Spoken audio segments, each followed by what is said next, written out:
வணக்கம் மக்களே, அரசியல் மற்றும் சினிமா செய்திகளை உடனுக்குடன் தெரிந்து கொள்ள நம்ம சேனலை சப்ஸ்கிரைப் செய்யவும். கல்லூரி மாணவி கோவை சர்வதேச விமான நிலையம் பின்புறம் கடந்த ஆண்டு நவம்பர் மாதம் 2ஆம் தேதி இரவு 3 வாலிபர்களால் கூட்டு பாலியல் பலாத்காரம் செய்யப்பட்டார். முன்னதாக கல்லூரி மாணவி அவரது ஆண் நண்பருடன் பேசிக் கொண்டிருந்த போது அங்கு வந்த 3 பேர் அந்த ஆண் நண்பரை தாக்கிவிட்டு மாணவியை கடத்தி சென்று கூட்டு பாலியல் வன்கொடுமை செய்தனர். இதனைத் தொடர்ந்து இந்த சம்பவம் குறித்து பீலாமேடு போலீசார் 8 சட்டப்பிரிவுகளில் விசாரணை நடத்தினார்கள்.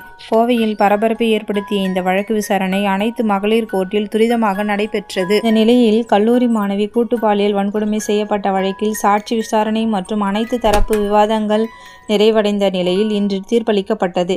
இதில் குற்றம் சாட்டப்பட்ட 3 பேருமே குற்றவாளிகள் என நீதிபதி உத்தரவிட்டார். தொடர்ந்து குற்றவாளிகள் 3 பேருக்கும் சிறை தண்டனை அறிவிக்கப்பட்டது. இதன்படி குற்றவாளிகள் 3 பேருக்கும் வாழ்நாள் சிறை, அதாவது சாகும் வரை சிறை தண்டனை விதிக்கப்படுவதாக நீதிபதி தீர்ப்பளித்தார்.